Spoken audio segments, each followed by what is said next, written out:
Hello अंशन lover, welcome to my channel dream world. My little lovely mate का part 7 start करते हैं। Wing और वांगजी, उनका सारा परिवार सब घर पर आते हैं। सब अब थक चुके थे। एक दूसरे से पूछने तक की भी शक्ति बची नहीं थी। किसने भी नहीं सोचा होगा कि इन दो अनोखे इंसान की शादी इस तरीके से होगी। सब लोगों ने अपने अपने कमरे में जाने और सो जाने का फैसला किया। सब अपने अपने कमरे में जाने के बाद लैनी ने बटलर को सबके लिए कुछ खाने का इंतज़ाम करने के लिए कहा और लैनी भी अपने कमरे में चली गई। इधर विंग और वांगजी के कमरे में विंग वांगजी को कहता है कि वो अब सोना चाहता है, लेकिन तभी वांगजी ने उसे कहता है नहीं। विंग अपने दिल को हाथ रखते हुए उछल पड़ता है और लांजा को देखता है। विंग वांगजी से उसे कहता है, लंजा क्या हुआ? फिर वांगजी एक नटखटी मुस्कान करते हुए विंग को देखते हुए कहता है, वाइफी तुम मेरे साथ ऐसा नहीं कर सकते। विंग कहता है, क्यों, क्या हुआ? अब मैंने क्या किया? अभी भी विंग का हाथ अपने दिल पर ही था। विंग कहता है, तुम किस बारे में बात कर रहे हो हस्बैंड? वांगजी अपने क्यूट से चेहरे के साथ विंग के पास जाते हुए कहता है, वाइफी तुम आज की नाइट कैसे सो सकते हो? विंग और चकल करते हुए कहता है, आज आज क्या स्पेशल है? विंग को देखते हुए वांगजी कहता है, क्या? वांगजी तो एक पल के लिए अपने पल के ही झपकाना भूल जाता है। विंग इतनी बड़ी बात कैसे भूल सकता है? ये सोचते हुए वो विंग से कहता है, विंग क्या तुम आज अपनी वेडिंग भूल गए हो? विंग कहता है, हाँ आज हमारी वेडिंग हुई है ना। वांगजी कहता है, विंग आगे कहता है, हाँ वो युद्ध की वजह से मैं तो आज भूल ही गया कि हमारी आज वेडिंग भी हुई है। वांगजी उसे घूर घूर के देखता है। विंग कहता है, तो फिर क्या हुआ? मैं आज बहुत थक चुका हूँ, अब मैं सोना चाहता हूँ। लेकिन वांगजी झटके से विंग के पास जाता है और विंग को अपने बाहों में खींचते हुए ब्राइडल स्टाइल में कैरी करते हुए वॉशरूम में ले जाता है। पहले हम नहा लेते हैं, ऐसा कहते हुए वो वॉशरूम के अंदर जाते हैं।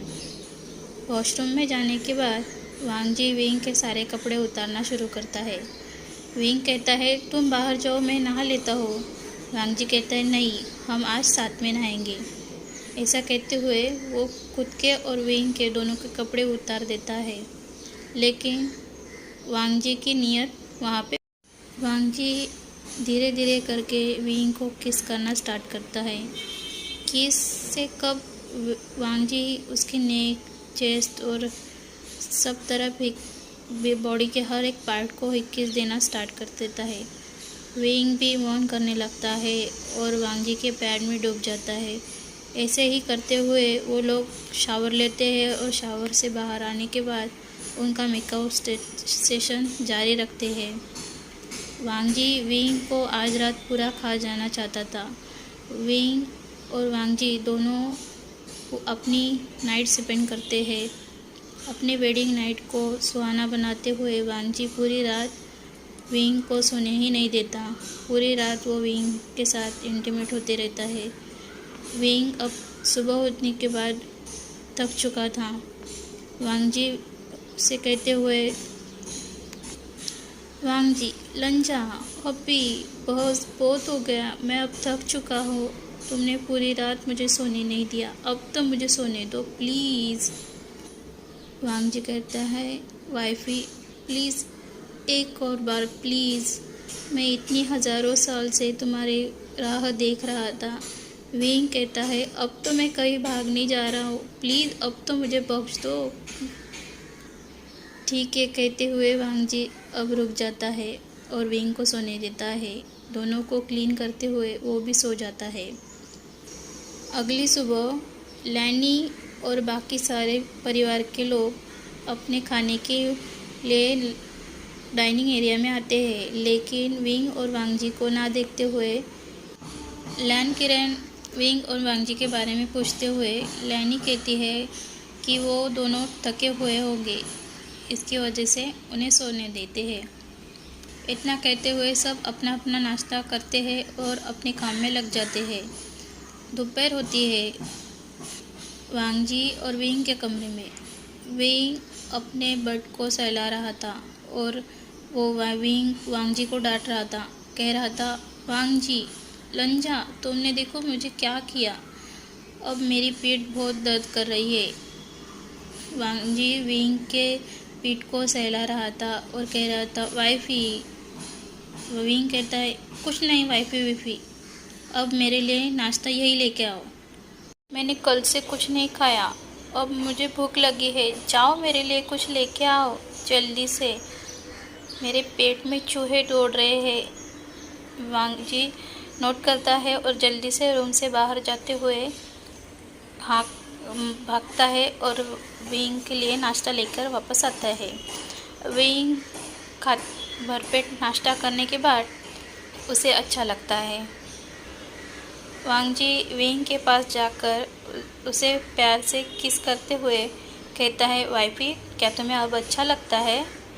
विंग नोट करता है और एक छोटा सा किस वापस करता है। विंग वांगजी लबी-डबी होते हुए ही रहते, तभी लैनी कमरे में अंदर आती है और देखते हुए चिल्लाती है, ओह! अपने आँखों को ढकते हुए कहती है, ओह सॉरी, मुझे नॉक करके आना चाहिए था। वांगजी और विंग कहते हैं, माँ आप आ सकती है। ओह ठीक है बेटा, हम लोगों को आप लोगों से कुछ बात करनी है, क्या आप लोगों को कोई एतराज़ ना हो तो आप नीचे आ सकते हैं। विंग और वांगजी नोट करते हैं और कहते हैं, माँ हम लोग आते हैं। ये कहते हुए लैनी वहाँ से चली जाती है। बाद में वो लोग तैयार होकर नीचे जाते हैं। हॉल में सब उनका इंतज़ार कर रहे थे, तभी सब लोग की निगाहें उन्हीं पर थी। लैन चिचेन, मैम्या और विचांग से कांगसरन सब वहाँ बैठे हुए थे। कांगसरन अपने बेटे को देखते हुए कहती है, बेटा तुम्हें क्या हुआ? एक टीजिंग टोन में कांगसरन अपने बेटे को पूछती है। विंग कहते हैं, माँ आप मुझे चिढ़ा रहे हो है ना? कांगसरन कहती है, नहीं बेटा मैं तो ऐसे ही पूछ रही हूँ, मुझे लगा कि कल आप दोनों ज़्यादा ही थक गए थे, लेकिन आप दोनों को तो देखकर ऐसा लगता है कि आप तो तरोताज़ा है। विंग कहता है, माँ आप फिर से मुझे चिढ़ा रहे हो है ना? सब मुस्कुराते हैं और एक दूसरे को देखते हैं। वांगजी के तो पूरे कान लाल हो जाते हैं। साथ में विंग भी बहुत शर्मा जाता है, क्योंकि उन सबको पता चल जाता है कि आखिर उन्होंने रात में क्या किया है।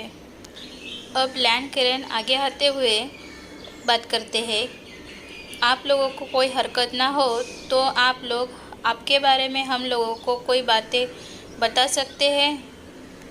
विंग वांगजी एक दूसरे को देखते हुए नोट करते हैं और सबको बैठने का इशारा करते हैं। सब अपने अपने सीट पर बैठ जाते हैं और बातें करने लगते हैं। वांगजी बात करना स्टार्ट करता है। वांगजी कहता है, मैं एक ड्रैगन गॉड हूँ और ये मेरा हस्बैंड फिनिक्स गॉड है। हज़ारों वर्षों पहले हम दोनों हस्बैंड्स थे, लेकिन उससे पहले आप लोगों को ये जानना ज़रूरी है कि आप लोग भी हमारे साथ वहाँ थे।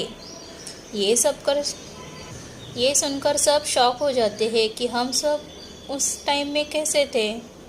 विंग और वांगजी एक दूसरे को देखते हुए मुस्कुराते हैं और कहते हैं, माँ पिताजी आप सब उस टाइम पर थे, लेकिन आप लोगों को उस टाइम की यादें नहीं है। सब एक दूसरे को देखने लगते हैं। माहौल को शांत करते हुए वांगजी आगे कहता है, ये बहुत हज़ारों साल पहले की बात है और हम सबकी यादें जा चुकी थी, लेकिन कल जब हमारी शक्तियाँ हमें मिल गई तब हम लोगों को अपने हज़ारों सालों पुरानी यादें वापस मिल गई। ये कहानी एशियन टाइम पे स्टार्ट होती है, जो हज़ारों सालों पहले देवताओं और दानवों का राज था और इमोर्टल लोग हुआ करते थे। उस वक्त मैं यानी कि विंग और वांगजी दोनों एक दूसरे को जानते तक नहीं थे, लेकिन इन लोगों का मिलना तय था। एक दिन वांगजी को पता चलता है कि क्लाउड रेसेस में नए बच्चों का एडमिशन हुआ है। करीबन सब 14 साल के बच्चों का वहाँ आना हो रहा था। 14 से 17 सालों के बच्चे न्यू एडमिशन में वहाँ आए हुए थे। उनमें से जियांग कबीले के भी थे, उनमें विंग भी था जो जियांग कबीले का डिसिपल हुआ करता था। अब से कहानी एशियन टाइम में स्टार्ट होती है। तब वेवभूषण नाम के से जाना जाता था और उसकी साधना जगत में कृषकों से भी सबसे तेज तर्रार हुआ करता था। उन्हें वो जियांग कबीले का डिसिपल युनमक जियांग संप्रदाय से था। वे जियांग परिवार का दत्तक पुत्र कहा जाता था, लेकिन असल में विंग की हकीकत किसी को भी पता नहीं थी और मैडम यू तो विंग को एक आँख भी नहीं देखना चाहती थी। वो हमेशा अपने माता पिता को सोचते और याद करते ही रहता था। जब विंग 17 साल का हुआ तब वह क्लाउड रेसेस में आता है। मैंने पहली बार विंग को देखा। विंग को देखते ही मेरा दिल तेज़ी से धड़कने लगा, इसलिए मैं विंग को से हमेशा दूर रहने की पूरी कोशिश करता था। लेकिन विंग मेरा पीछा हमेशा करता था, लंजा लंजा कहते हुए मुझे चिढ़ाता करता था। लेकिन एक दिन विंग और वेन परिवार के बेटे के साथ उनका एक बड़ा झगड़ा हो जाता है। तब विंग को इतना गुस्सा आता है कि उसका पूरा शरीर जलने लगता है। हम सब विंग को देख ही रहे थे, तभी विंग वहाँ से भाग जाता है। मैं चिंतित होते हुए विंग का पीछा करता हूँ। मैंने जो देखा उस पर मुझे विश्वास ही नहीं हो रहा था। विंग अपनी पूरी तरीके से जल रहा था, उसके सारे कपड़े भी जल चुके थे। विंग के पास जाते हुए उसे मैंने आवाज़ दिया। वो मुझे देखते हुए रोने लगता है। मैंने उसे शांत किया। विंग शांत होते होते ही बेहोश हो चुका था। मैं इतना घबरा गया था कि मैंने उसे अपने बाहों में खींचते हुए जिंगशी ले गया।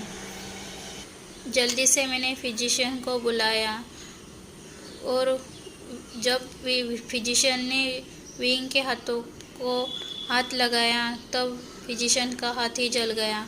मैं हैरान था कि मैंने तो विंग को उठाकर यहाँ ले आया, तो मुझे कुछ क्यों नहीं हुआ। ये सोचते हुए मैं विंग को देखने लगा। आज के लिए बस इतना ही। मिलते हैं नेक्स्ट पार्ट में। बाय बाय और लाइक करना, सब्सक्राइब करना ना भूलें। Thank you.